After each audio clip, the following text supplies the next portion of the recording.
the DC TAV group has been really instrumental in trying to bring a lot of people together who are in the founding space to share resources, to problem solve together, to find ways in which they can collaborate together. There's a group called Threshold that's also trying to build a community that's gonna bring us all together in really interesting ways. So it might be smaller than the tech communities in other places, but it's very tightly knit. And as soon as you start meeting people, everyone seems very willing and ready to help you, to support you. And there seems to be a lot of pride in this community for tech that's being built in DC.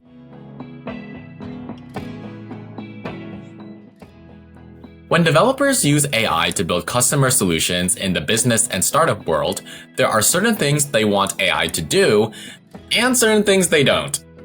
For example, you would want your AI to be able to, say, communicate information about your products or certain knowledge bases to customers, but you wouldn't want the AI to talk about your competitors or even controversial subjects.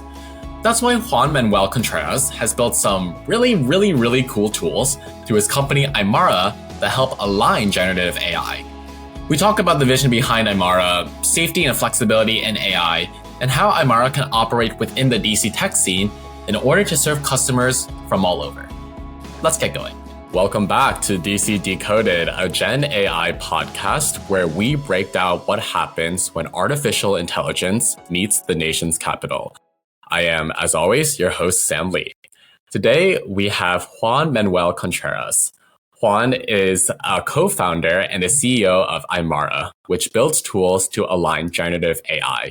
He has spent over a decade working in AI, most recently leading an applied science team at Uber that worked at the intersection of AI, law, and compliance. Juan Manuel trained as a cognitive neuroscientist and social psychologist at Harvard University and Princeton. He is Bolivian American. Juan, welcome to the show. Hey, Sam. Thanks for having me. All right. So talk a bit about that academic and career path you laid out. Specifically, I'm curious if there were any experiences you found more valuable than others and perhaps valuable in unexpected ways. Sure. So I started studying psychology in undergrad because I was really interested in ways in which we can use scientific methods to understand how people think and behave. And that led me to study neuroscience to understand the neural basis of human psychology. As part of that doctoral training, I had to learn how to program and how to learn statistics and machine learning, all sets of skills that would prove to be really valuable down the road. I just didn't know it at the time. And when it came down to finishing my PhD, I decided I wanted to look beyond academia for job opportunities. So I wrapped up my degree and then I headed to Disney to work as a data scientist. And I've been some kind of applied scientist ever since in all of my different roles, finding ways in which we can understand and analyze data and human behavior to deliver better products, better services, to help campaigns raise money. And now in my current job, to help us understand and increase the alignment of artificial intelligence. Yeah, and a quick follow-up there. After getting your PhD at Harvard, why not continue in the academia route? Why go and work at Disney? And now we're about to get into your company, but why the switch? I wanted work that was more applied and less insular. So I wanted to be in spaces where I had a chance to use my research skills in ways that could be closer to seeing action in my lifetime and interacting with a larger number and a more diverse number of people than I would if I had stayed in academia. I see. A fair take. I'm sure a lot of people can sympathize with that.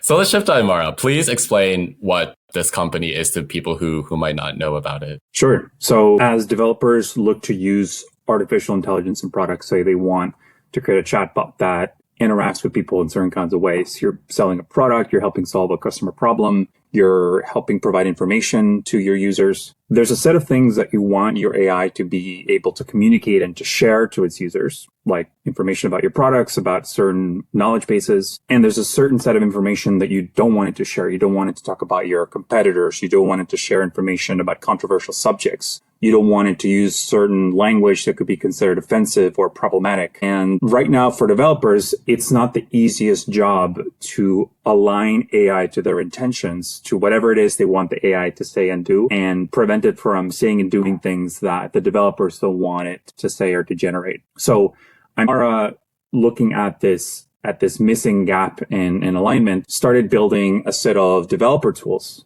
to help make it easier for developers to do this alignment process in a more customized way, in a more efficient and standardized way. So we now have products in market that are allowing our customers to be able to first measure what's the level of alignment that exists between their AI and how they want that AI to behave, and then give them insights and findings that help them increase that alignment and ensure that it meets their thresholds before they put it in front of their customers and their users. Got it. And how did you come to the realization that this was a company you wanted to co-found and now lead? What was that realization? Why did you decide to do this? Over the last 5 or 6 years, as artificial intelligence has started to become deployed in society in different kinds of ways, people have started to call out ways in which this technology has unintended consequences for all of us, ways in which bias in training data or ways in which this technology isn't always transparently used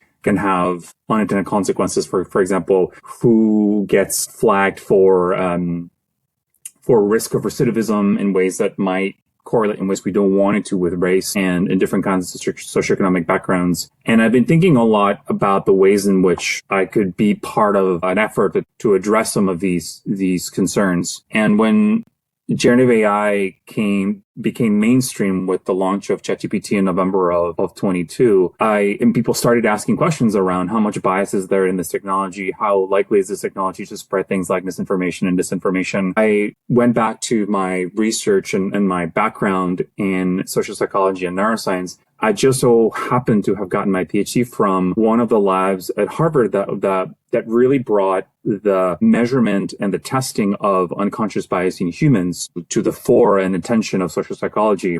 And so I figured if we can build pretty sophisticated instruments to measure how likely human beings are to spread and to act in ways that are inconsistent with their values, why couldn't we build similar kinds of testing and measuring instruments for artificial intelligence? So that was the spark that led to the idea for the company and the sense that we could build a set of products that companies and developers might want to buy. Right. And I saw that you had done a couple of fellowship-like programs at places like Antler, Halcyon, being part of like cohorts of these early stage entrepreneurs. How did those programs influence the way you thought about building Aymara or continuing to grow it? Halcyon in particular was really important for us because it was the first time that an outside party had listened to our idea and our proposal for the company and were supportive of it and thought that it was something that was worth existing and something that they wanted to support and give some backing to. So they gave us a stipend, they gave us AWS credits, they gave us a network and a set of people who would support us and advise us. And that proved really critical to us being able to get the company off the ground and putting us at a place at which we could have enough revenue that we could then sustain ourselves. Got it. Yeah, I'm glad that that worked out for you guys. I'm curious now in the present day and this year with how fast AI does develop, what is Aymara currently focusing on and how future looking are you guys because of how fast things develop and change? So yeah, what are you currently focused on and how far in the future do you guys try to plan out for in terms of how you want to continue growing the business or impact you're having? So right now we're focusing on building developer tools because the people who are interacting with and shaping artificial intelligence products are largely developers, are people who can program and who can put together different kinds of AI tools into a product that consumers and that the general public gets to use. So that's been the bulk of our efforts so far. In the future, we expect and anticipate that ability to shape AI will increasingly become to be something that consumers can use on their end, that we can shape our AI, give it preferences on what kinds of beliefs it should have, how it should talk to us, how it should not talk to us. So down the road, we'd expect us to be able to start furnishing tools that might look more like a user interface rather than developer tools that we would give access to consumers. We're not close to that yet, but that's the kind of forward thinking vision and perspective we have on the tools that we're building. So for now, pretty much developer tools, but we do see a shift towards a more consumer focus in the future. And as you're saying, this technology is changing so fast. The ways in which we interact with it, what the expectations we have of it are changing so fast that it definitely does behoove us to make predictions about where this is likely to go and to build in a way that ultimately sets us up to deliver alignment tools and alignment capabilities in ways that will meet our customers and our users where they're going to be, not just today, but over the next few years. Yeah, and you're someone who has seen tech and AI both from like a research perspective, given your studies, and also the business side. So talk a little bit more about like how you do that. Like how do you make sure there is alignment and you are meeting users where they're at? Because I think that's something that a lot of startups can underestimate or not be so careful about. So how do you do that? It's been a process of talking to customers to understand the ways in which they want to use AI, the kinds of goals they wanted to solve, the kinds of limitations and requirements they have in how they deploy it, and what kind of content is appropriate and safe and accurate for them to generate. And then working backwards from that to give them the kinds of tools to let them do that in ways that are superior to whatever current alternatives they have to work with. So we find that for them currently it can be a process that's pretty manual. It's not necessarily standardized. It's a little bit imprecise. There's a lot of vibes analysis where they look at a few prompts and output and kind of get a sense of how it's doing. And what we're trying to give them is a set of tools that are really easy to integrate into their workflows that can give them quantitative means of measuring their AI at scale in ways that are pretty flexible and aligned with whatever their own definitions of safe and accurate AI are going to be, which are going to be very different depending on what company you are. If you're Disney and you have an app for French children in your Paris park, that's going to be very different than if you're a Chinese sex toy company and you're selling sex toys to adults. So what AI that talks to your customers can and cannot say is going to be very different, for example, for those two kinds of customers. Right. So on that topic of safety, meaning like different things depending on the customers, does Aymara just like adopt whatever the customer wants in terms of like the guidelines, or does Aymara have any like basic guidance of like what they consider to be safe or like responsible AI? As much as possible, we avoid taking positions on what counts as safe because customers will ultimately know best what works for them and they understand their context best. So our tools are meant to be pretty flexible. Customers put in their policies, put in their preferences for what they want their AI to generate and not to generate. And then the tools can flex and adapt to whatever those requirements are. We do have a set of safety policies that we can provide to people that have a set of policies that are a little bit more general. No offensive language, nothing that is encouraging of abuse towards animal or children, nothing that spreads misinformation. So we do provide some generic tools that they can use if they are okay accepting our policies. But by and large, we want to open it up for them to use the tools with whatever policies they want to use. Right. No, that makes sense. And do Aymara's clients mostly do business in the States, or is it also like an international business? Because you had mentioned that Chinese company example. So what is the geographical scope of who Aymara works with? Our footprint currently is the United States. That's just due to our proximity and where a lot of our network is based. But we believe that this kind of technology, the building of alignment tools to align AI, is increasingly important for wherever AI is deployed, irrespective of language and culture, and maybe especially in places outside the US, because a lot of this technology has a bit of a bias towards AI, because a lot of the bigger models are developed by AI developers based on training data that might preference, for example, English and maybe American perspectives. Yeah. And if you are building AI in other cultures and other languages, you're going to need alignment as well. So our long-term goal is to build tools that support people irrespective of their language and culture. Right. And just to close out this section, if somebody was trying to start like their own AI-driven venture, what advice do you have besides like to start? Like, I'm curious, like what have you learned either the easy way or hard way for doing something like this? I would say to talk to as many customers as you can early on to understand what is the exact nature of the problem that they're trying to solve and what they have tried, what they haven't tried, what they might be open to using given their preferences for the tools that they have access to. And to some extent, you have to think further into the future because as soon as you launch something, models might have become smarter. There might have been new model providers that come out. Increasingly, different parts of the AI stack are getting commoditized. And so staying ahead of where the technology is going instead of staying ahead of competitors requires constant rethinking and flexibility and challenging your own assumptions about what is good and isn't good to build. So I would just say to keep on being open to innovating and to listening to your customers as their needs and their preferences change. Yeah, makes sense. And that seems like you're living through that example as well with how you want to take Aymara in the future. So that is good advice for sure. Let's move on to the DC tech scene. You've been a part of different tech ecosystems throughout your experiences so far.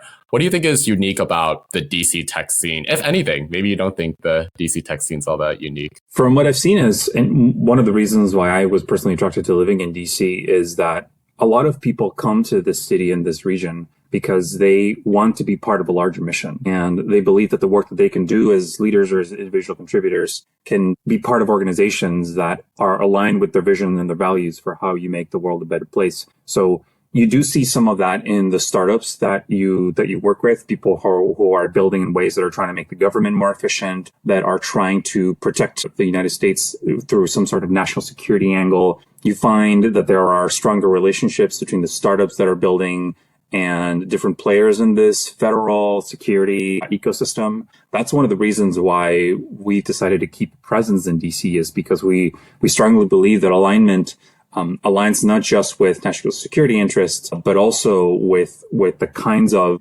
policies that countries are going to want to pass eventually to ensure that their AI is as safe and as responsible as possible. So we think that there's going to be a big advantage to being in this space and interacting with people who care about ensuring that AI is regulated in the right kinds of ways. Yeah, can you describe a bit more what the DC startup community currently looks like for people who might not be as familiar? Like, what are the most popular types of startups?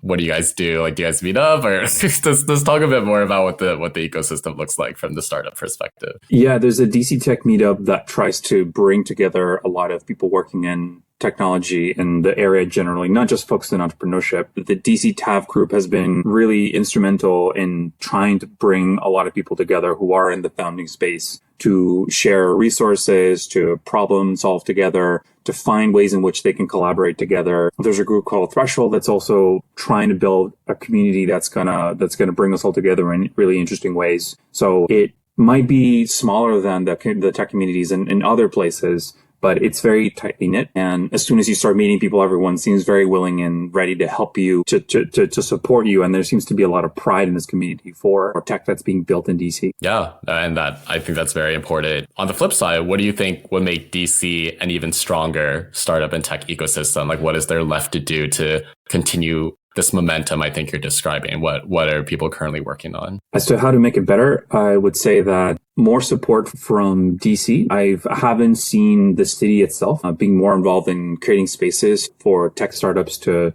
work in. I know that they have a big initiative to start providing funding by means of VC firms in the city, by means of fund managers. So I think that'll be a great contribution that they're going to make to this ecosystem. And it may just be that I'm not aware of other things that they're doing. And I know they're very busy with other things, but I think that's one thing that immediately comes to mind. Yeah, that's good to know. I was not aware of that. I'm curious at a broader level, because DC is naturally very policy oriented historically, and also just like the nature of the city. I think on a couple of episodes now, we've talked about this inherent tension between policy and innovation. How do you see from your perspective, like, what is the right mix of making sure that startups and any entity that wants to be innovative in tech and AI isn't stifled by regulation, but that we are still creating like regulations to make sure that this technology is as safe as possible? Like, from your perspective, like, how do we achieve that mix? Because that's something that it's almost like the eternal question, I think, with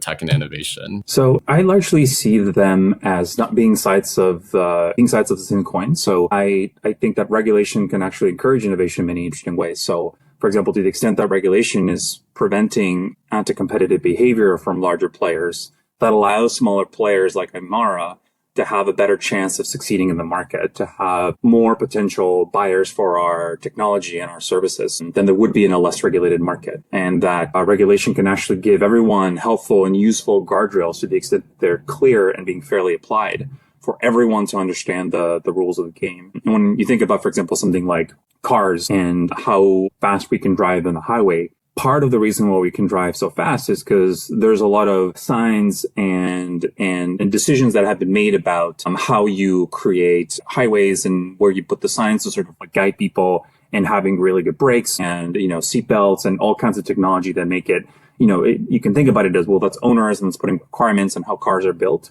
but that ultimately allows everyone to be able to drive fast on highways. So I imagine the same thing is true of AI innovation, is if you can ensure the right guardrails are in place to make sure that this technology doesn't go off the rails, then you can actually move faster because you're less likely to find any kind of negative risk of innovation accidentally or unintentionally tripping people up. So I don't tend to see them as against each other. I think if it's efficient regulation and if it's listening to the people that you're trying to regulate, you can do it in a way that actually makes it easier for them to do their innovation. Fair. Do you trust the average policymaker in DC, though, to have enough knowledge about AI and tech to create those regulations? Or do you think that there needs to be more communication and knowledge sharing towards those policymakers in order for them to create those correct or just better regulations than maybe what's currently being discussed? Yeah, I've always been impressed by every person who works in government I've ever met. And I've felt that they have gone into government because they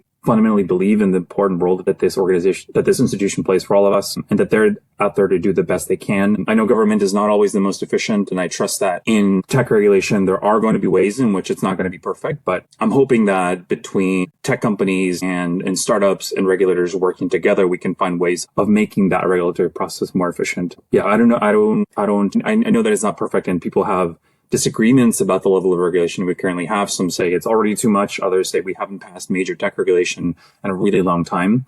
I hope that everyone in this ecosystem, if we can all work collaboratively and together, we can find the best way to regulate tech, sort of whatever that best level might be. Right. I'm curious also if you have any thoughts on, while it seems like federal AI regulations have relatively stalled, at the state level, AI regulations are booming in terms of getting into legislatures and being discussed. I think we're at over 800 state level AI bills being introduced in legislatures in 2025. So what are your thoughts on that? Do you think AI is more something that should be regulated at the state level, or would you like to see more federal action between the two? The benefit of the state level regulations is that you get to experiment and see how different states want to do it. And then on the basis of that, you can learn, hey, this state regulation works really well. Look at all of the AI innovation you're seeing in the state.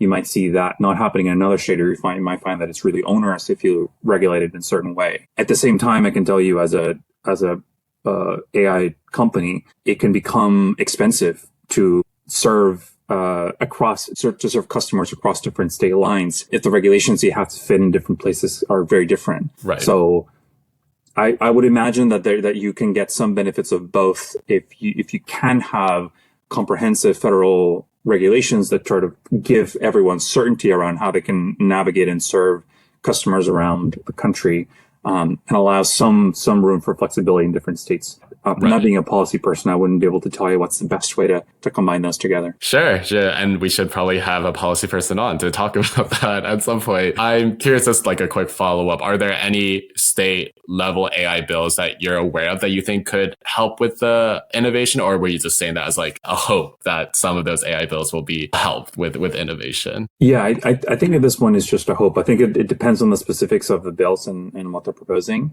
But yeah, I think it'll just be really interesting to see how Americans across different states think about AI and the kinds of areas of it that they find more problematic, the areas that they find really beneficial, and sort of seeing where we ultimately end up landing. Right.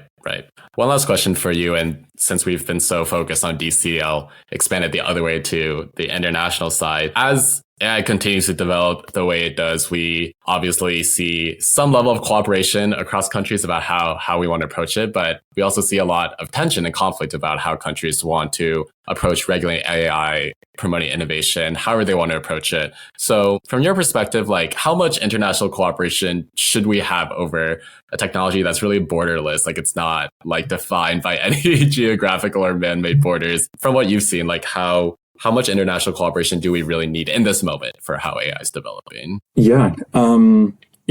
I think we haven't seen much yet because the technology is so new, it's evolving so quickly. And largely from what I've seen, a lot of regulatory attempts seem to have moved much slower than the technology is progressing. I imagine we're going to see more coalescing, like you started to see a lot of countries put different kinds of limitations on, for example, how DeepSeek can be used that span multiple countries. I can't comment on whether like those are specific effective regulations for what they're trying to accomplish, but I don't think that you really need that much global cooperation at this point, at least to sort of like promote innovation in the same way that different states experimenting with different legislation gets you to understand what works better and what doesn't work better. I think we'll start to see this at the international level as well. We'll start to see states or countries that are doing things that are working really well for them and countries that are doing the opposite.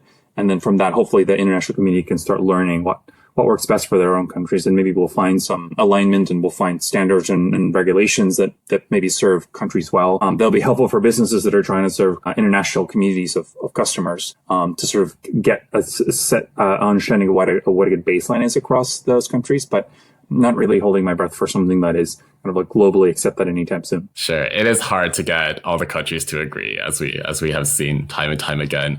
Just one more follow-up there. Any countries in particular you think could be setting good examples for how to balance AI regulation or have AI regulation that promotes innovation? Any countries you're particularly tracking? I think there's been, I know the EU in particular has, with the AI Act, try to be the most like just putting the most, like the largest sort of most comprehensive proposal on the subject. I think there's still ways in which people are trying to figure out the ways in which it has a positive and negative impact. I appreciate the intent that it generally has, but I think it's still too early to see how well it's doing. I know people have a lot of takes that it's already starting to slow down AI development and progress in the EU. At the same time, Mistral in France, for example, is doing really great work in popularizing open source AI and putting out a set of really good models. So I think it's just too early to tell at this point. Got it. Well, thank you, Juan, for your time. I definitely learned a lot more about the DC tech scene, among other things, but hope Aymara continues to be a good company. And yeah, we really appreciate it, both me and I'm sure our listeners too. Thank you, Sam. Appreciate it. And good luck with the podcast. Thanks. That's a wrap for this episode of DC Decoded. I want to thank Juan again for his time. If you enjoy this conversation, make sure to subscribe to DC Decoded on your favorite podcast platform, whether that's Spotify, Apple Podcasts, or YouTube. If you found this discussion valuable, we'd love it if you left a rating or review. It helps others discover the show. If you are seeing this episode on Substack, please consider recommending us. It's free and really helps us better serve our audience as well. For more on the DC chapter of the Gen AI Collective, upcoming events, and ways to get involved via collaborations or sponsorships, check out the links in the show description. Thanks for tuning in. We'll see you in 2 Wednesdays for the next episode.